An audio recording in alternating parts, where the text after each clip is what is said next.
Hello everyone, we're live back at the Launchpad at AWS reInvent 2019. I'm Steve, Senior Technical Evangelist at AWS. I'm joined with my co-host and fellow Brit, Stephen, and some special guests to talk about this morning's announcement of the Amazon EC2 Inf1 inference type. So before we get started, do you guys want to introduce yourselves? Yeah, sure. I'm Vibhav Vishwanathan. I'm a Senior Product Manager with Amazon Web Services within their Elastic Cloud Compute team. I bring cool compute products to market. Hey Twitch, I'm Gadi Hood. I run the business development and product marketing for Napono Labs. This doesn't work. And I'm Steve Bryan. I'm a tech evangelist on our team. As Steve said, fellow Brit. Brit. The Brit that actually still lives in the UK is me. Ah. So he's deserted me and moved over here stateside. It still rains where I am. All right, let's get this rolling. So first, why did we go down this path? Why did we build our own chip? Yeah, that's a good question, an important one to answer. We got feedback from customers that there's a lot of focus on machine learning training, but where they see majority of their costs is actually in deployment of machine learning inference workloads in production. As an example, at Amazon, about 90% of the cost is actually in machine learning inference. So we took this feedback, we went back and custom built Inf1 instances in order to reduce the cost of running machine learning workloads. And of course, it's a super high performance instance as well. Gadi, anything you want to add to that? Yeah, so from the inferential chip side, we saw that machine learning is getting more and more complex. More and more, the models become bigger and pose challenges on our customers in terms of performance and in terms of cost. It's becoming more and more expensive to run machine learning workloads in the cloud. So we looked at the problem. Well, GPUs do a decent job at running machine learning in the cloud. We felt like we have an opportunity to further optimize how customers can run their machine learning workloads. And by that, we created Inferential, which is a custom chip purposely built just for machine learning inferences. And that can bring the highest throughput to our customers, low latency, and best price to performance. So just a great opportunity to innovate for customers. So forgive my ignorance, but how is this different from GPUs? Yeah, good question. So GPUs originally were designed for graphics. They have many cores that can run tasks in parallel and therefore can execute faster than traditional CPUs that are more serial in their execution pipeline. And there happened along the way, developers discovered that they actually do a pretty decent job in processing machine learning models as well. With us, what we did, we created a custom chip, and we had the opportunity, the unfair advantage, to create a new architecture that fits exactly to the job that needs to be performed, which is machine learning inference. So by optimizing the architecture to the task, the compute task that we need to do, we can get higher throughput, really low latencies, and better cost to performance across the board. Okay, got it. So you mentioned two key things there, I think, across both of those descriptions, where you spoke about performance and cost. I think you used those words probably more than any others in that description. Let's pick on performance first. What kind of performance characteristics can I expect from the Inf1 with the inferential chip versus, say, a GPU or other older EC2 instance type? Yeah, maybe I can start, and Gadi can add to this. So what we did was we ran some benchmarks of Inf1 instances versus G4 instances, and G4 instances offered the best price to performance in the cloud for machine learning inference. And what we found is that Inf1 offers about 3x higher throughput and up to about 40% lower price per inference over G4 instances. Right. Yeah. And this is the performance that we measure today. We announced today AWS Neuron, which is the SDK for the machine learning chips, the inferential chips, and we will continue to innovate and iterate on the Neuron package, and customers will see performance grow even more. Because on the hardware side, we are still not 100% utilizing the hardware. We have more ways to even increase the performance, so expect the performance to even improve over the next few months. Yeah, and one other point that I do want to mention, since you said performance, inference instances can scale up to 2,000 TOPS, or tera operations per second. That's sort of the metric that we use to measure performance. Got it. That's great. And so I'm doing some machine learning work. I'm using a common framework, like Keras or TensorFlow, PyTorch, MXNet, all these common frameworks. What ML frameworks does Inf1 support? What can I then use that inferential chip for? Sure. So Inf1 supports popular frameworks such as TensorFlow, MXNet, and PyTorch. But I do want to mention that in order to ensure that our customers can use their existing models that's been developed in any of these frameworks, for them to port it over to Inf1 does not require too much of change, especially if they're operating at the framework level. Yeah, and more to add on that, Neuron is natively integrated into those frameworks. So customers that already run with those frameworks will find a familiar environment to use the inferential chips. There is no proprietary code that they need to relearn. If they change a few lines of code to just direct the framework to use the inferential chip, and they're good to go. Another important point, that customers that don't run with frameworks, they can install Neuron on their own laptop to compile, or create their own, or integrate it into their own framework. So it's really flexible in terms of what developers can do with it, just to allow wide use of those chips. So you briefly mentioned the Neuron SDK. I mean, what does that do? What does that enable me to do, and how do I get started? Yeah, so the chips are, as I said, custom made. So you need to create an SDK that that can operate those chips efficiently. So Neuron includes a compiler which takes your model and compiles it to the machine language that inferential understands. The compiler also gives recommendations to the developers in terms of which instance will be most optimized to run their model on, with predictions on the latency and the performance. So once you finish compiling, you already, before even running on the Inf1 instance, you already have kind of guidance of what to do with that compiled model. So compiler is component number one. Component number two is a runtime library that runs in user space that helps developers to run the models themselves, load the compiled model to the chip, and run the inferences. They can run natively in user space, they can run in containers.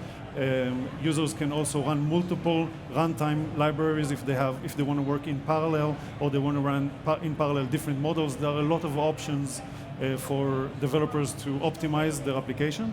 All of the details exist on our GitHub. So the GitHub has the Neuron SDK. GitHub. So the SDK is open source.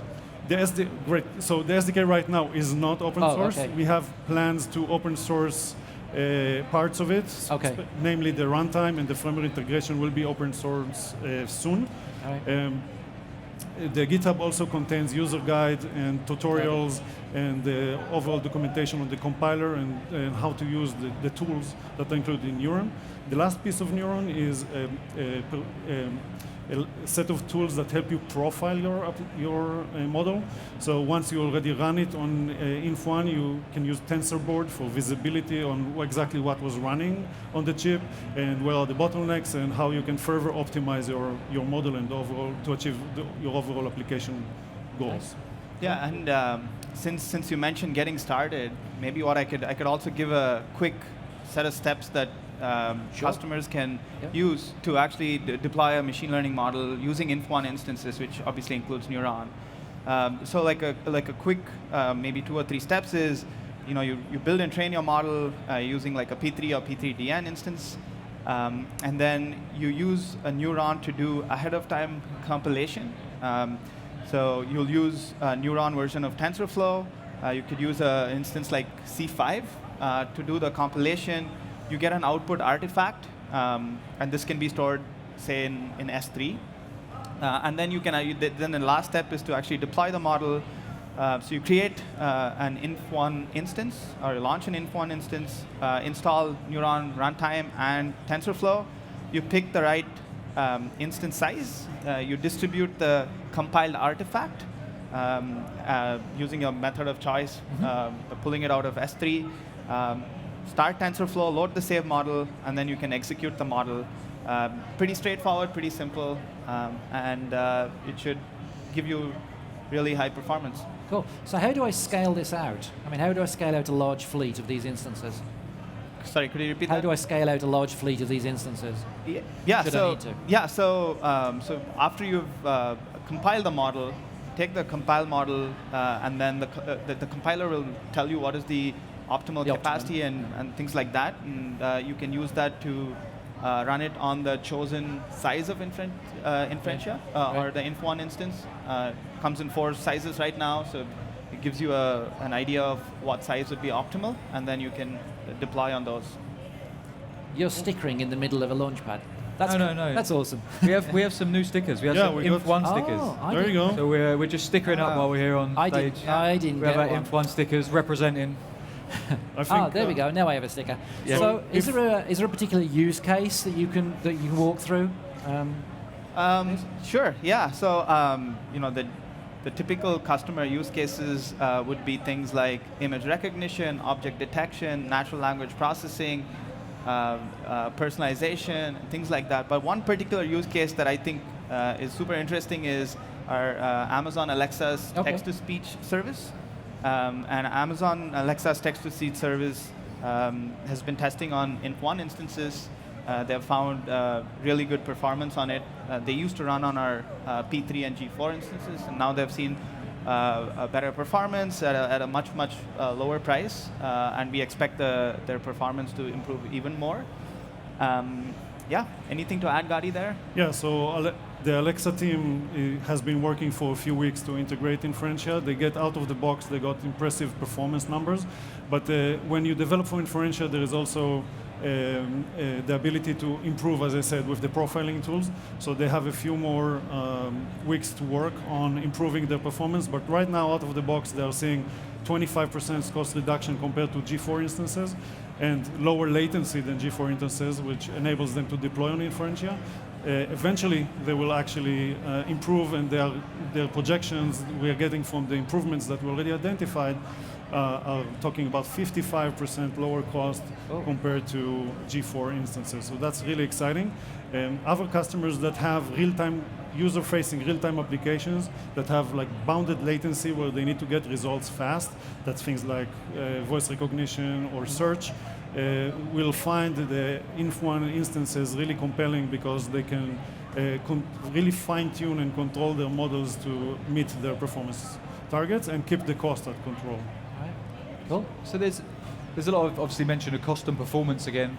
Some of the benefits, obviously Alexa are seeing that, which is fantastic. Customers may be thinking, well, can I use this benefit for training as well, training machine learning models? Could the Inf1, could it be used for training, or is it specifically for inference? So the Inf1 is specifically for inference. When we wanted to decide where to start with creating custom accelerators for machine learning, we noticed that over 90% of the workload of our customers is inference. 10% is training. So we think that customers will benefit more if we can help them reduce the cost and get higher performance on 90% of their machine learning workload. So therefore, we focused only on inference. Customers that want to do training can continue to use the P3DNs instances that are extremely optimized for training with the GPUs, and EFA that helps create large fabrics of GPUs to finish the training workload really fast. Cool. Yeah. Just to add to that, today EC2 has the most powerful GPU instances for training.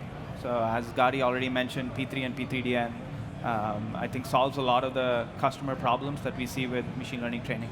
Yeah, and we see a lot of customers using our C5 instances as well for training, for cost performance sometimes as well. We see a lot of customers using those as well. So always remember that you can use the C5 instances as well if that suits your workload. We see a lot of customers using them as well. Yeah, that's a great point, because when you don't have a demanding ML application and you are okay with CPUs in terms of their performance, that's probably the lowest cost option you will have.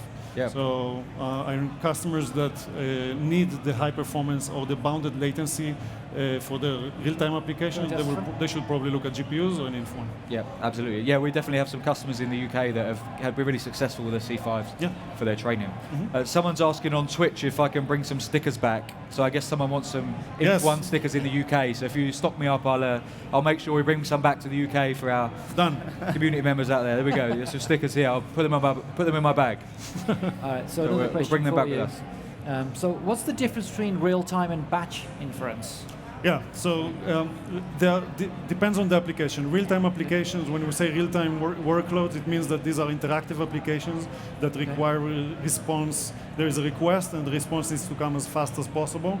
And these applications, like Alexa, when you talk to your Echo device, you don't want to wait for 5 seconds to get a response. You need you want it to be natural, so it's a question-response kind of application. Those are real-time applications. So for those, they usually have a bounded amount of time that you need to meet in order to give the response back in a reasonable amount of time. Those are real-time applications.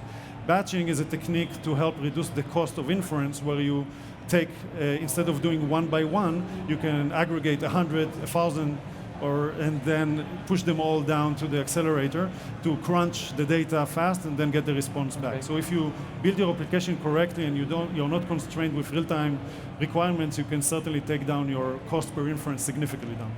Okay, cool. All right. Well, we got a couple of minutes left. Yeah.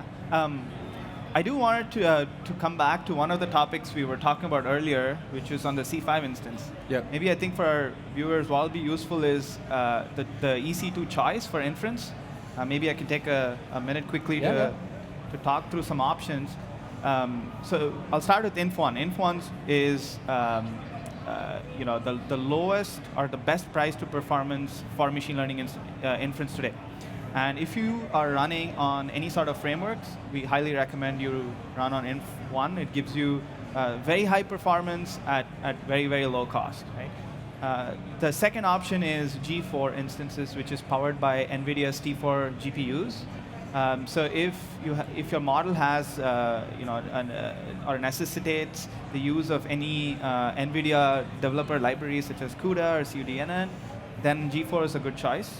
And the third option is C5, as you mentioned. C5 uses the Intel Skylake and Cascade Lake processors with the AVX 512 instruction set. So if your applications are not sensitive to performance, then C5 is an option as well. Cool. That's great. So thanks for sharing that on the inference. That's great. I think we've only got 30 seconds or so left. So one thing we're noticing on Twitch is that I think we've woken up a lot of people's Alexa devices. So we should probably stop saying that word. But if you could just leave, great story, I think, to hear how a large customers using that scale. But just in the last 10 seconds, what final thought that you'd like to leave with customers about Inf1? Use Inf1 today.